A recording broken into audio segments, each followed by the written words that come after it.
Assalamualaikum warahmatullahi wabarakatuh. Alhamdulillahirabbil alamin wassalatu wassalamu ala asyrafil anbiya'i wal mursalin sayyidina Muhammadin wa ala alihi wa sahbihi ajma'in, amma ba'du. Kami dari kelas 4 PAIC Universitas Islam Kyai Ahmad Muzaki Shah. Kami dari kelompok 7 yang beranggotakan saya sendiri Ifadlatul Asyurah dan rekan saya Lela Lui. Di sini kami membuat video untuk memenuhi tugas dari mata kuliah Manajemen Pengelolaan Pendidikan Islam. Dan di sini kami akan membahas tentang manajemen peserta didik di lembaga pendidikan Islam. Baik, untuk mempersingkat waktu, di sini saya sebagai pemateri pertama yang akan menjelaskan terlebih dahulu tentang pengertian manajemen peserta didik. Secara etimologis, kata manajemen berasal dari bahasa Inggris yaitu management, yang asal katanya adalah to manage, yang artinya menyelenggarakan, mengatur, dan mengelola. Menurut Coons dan Weinreich, manajemen adalah proses merancang dan memelihara lingkungan kerja di mana individu bekerja dalam kelompok untuk mencapai tujuan secara efisien. Dan sedangkan menurut Sikula menyebutkan bahwa manajemen sebagai aktivitas yang melibatkan perencanaan, pengorganisasian, pengendalian, pengarahan, hingga mengambil keputusan dalam rangka mengorganisasikan sumber daya organisasi. Sedangkan menurut Robbins dan Coulter menyebutkan bahwa manajemen adalah proses menyelesaikan pekerjaan melalui orang lain secara efisien dan efektif. Yang terakhir yaitu menurut Taylor, yaitu menyebutkan bahwa menyatakan bahwa manajemen adalah mengetahui apa yang ingin dilakukan dan memastikan itu dilakukan dengan cara terbaik dan yang paling hemat. Jadi dapat kita simpulkan bahwa dari definisi-definisi tersebut ada tiga poin penting. Yang pertama yaitu manajemen menekankan kerjasama, yang kedua yaitu manajemen memanfaatkan sumber daya, dan yang ketiga yaitu manajemen memiliki tujuan yang jelas. Setelah itu, apa itu manajemen peserta didik? Nah, setelah kita memahami pengertian manajemen secara umum, sekarang kita masuk ke manajemen peserta didik. Jadi manajemen peserta didik itu adalah suatu proses pengurusan segala hal yang berkaitan dengan siswa, mulai dari perencanaan penerimaan, pembinaan selama pembelajaran, hingga kelulusan siswa. Dengan kata lain, manajemen peserta didik yaitu mencangkup yang pertama penerimaan siswa baru, yang kedua yaitu pengelolaan data dan administrasi siswa, yang ketiga yaitu pembinaan dan pembimbingan siswa, yang keempat yaitu layanan kesejahteraan siswa, dan yang terakhir yaitu evaluasi perkembangan siswa. Dan tujuan utamanya adalah agar siswa bisa mencapai tujuan pembelajaran secara optimal. Selanjutnya yaitu pengertian manajemen pendidikan Islam. Nah, sekarang kita masuk ke dalam penjelasan tentang manajemen pendidikan Islam. Jadi manajemen pendidikan Islam itu, manajemennya di sini bisa dipandang dari 3 aspek, yaitu yang pertama ilmu, karena didasarkan pada pengetahuan sistematis. Yang kedua yaitu qiyad, yakni karena menggunakan cara tertentu untuk mengatur orang. Yang ketiga yaitu profesi, karena memerlukan keahlian dan kode etik tertentu. Maka, manajemen pendidikan Islam adalah suatu proses perencanaan, pengorganisasian, pengarahan, dan pengawasan dalam konteks lembaga pendidikan Islam agar tujuan pendidikan tercapai secara efektif dan efisien. Selanjutnya yaitu definisi peserta didik dalam pendidikan Islam. Jadi dalam Islam, peserta didik yaitu disebut seorang murid, yang berarti orang yang menghendaki, yakni ilmu atau kebaikan. Sedangkan dalam pandangan Islam, peserta didik adalah amanah yang harus dibimbing. Jika dibiasakan dalam kebaikan, akan tumbuh menjadi pribadi yang baik, dan jika diabaikan, bisa berakhir celaka atau binasa. Berbeda dengan istilah anak didik, istilah peserta didik mencakup anak-anak hingga orang dewasa. dan pendidikan formal maupun non-formal seperti majelis taklim, halaqah, dan lain sebagainya.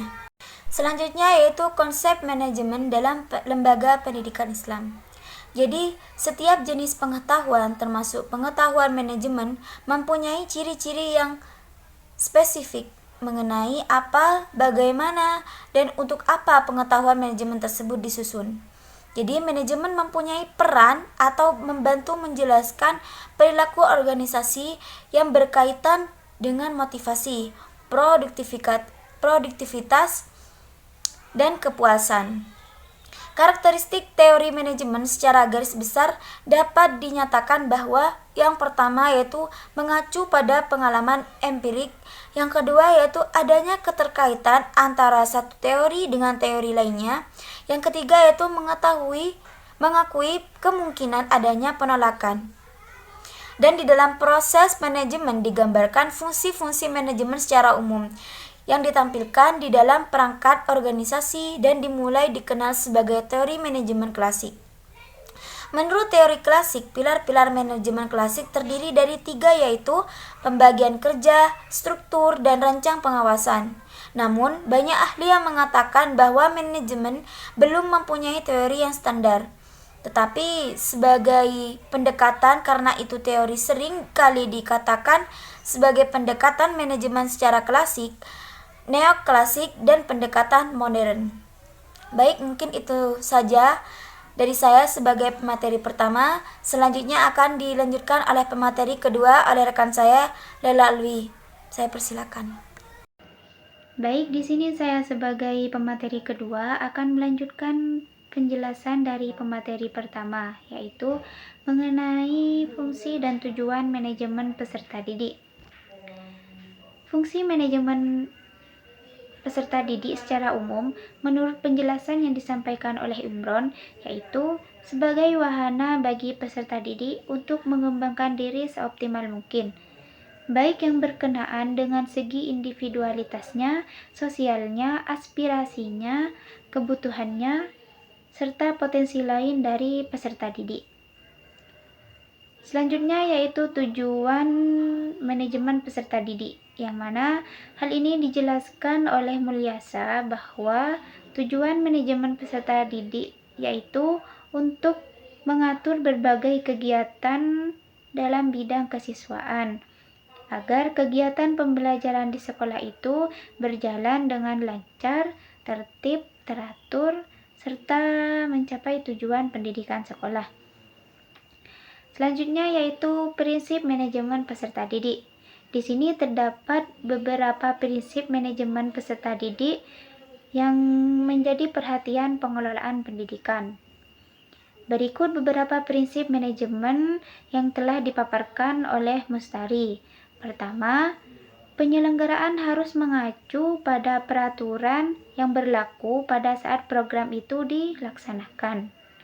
Kedua, manajemen peserta didik harus mempunyai tujuan yang sama dan mendukung terhadap tujuan manajemen sekolah secara keseluruhan.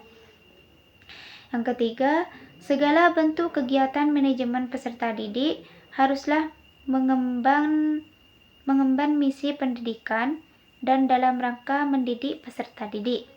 Yang keempat, kegiatan-kegiatan manajemen peserta didik haruslah diupayakan untuk mempersatukan peserta yang mempunyai keragaman latar belajar dan mempunyai banyak perbedaan. Dan yang terakhir yaitu kegiatan manajemen peserta didik haruslah dipandang sebagai upaya pengaturan terhadap pembimbingan peserta didik. Selanjutnya yaitu ruang lingkup manajemen peserta didik, yang mana hal ini mencakup berbagai hal. Pertama, perencanaan peserta didik. Yang kedua, penerimaan peserta didik baru. Ketiga, orientasi peserta didik. Yang keempat, mengatur kehadiran dan ketidakhadiran peserta didik. Yang kelima, pengelompokan peserta didik. Yang keenam, mengatur evaluasi hasil belajar peserta didik. Ketujuh, mengatur kenaikan tingkat peserta didik. Dan kedelapan, mengatur peserta didik yang dimutasi dan di DO, dan yang terakhir yaitu kode etik, pengadilan, hukuman, dan disiplin peserta didik. Baik, mungkin hanya itu yang bisa kami sampaikan. Kurang lebihnya mohon maaf sebesar-besarnya. Wassalamualaikum warahmatullahi wabarakatuh.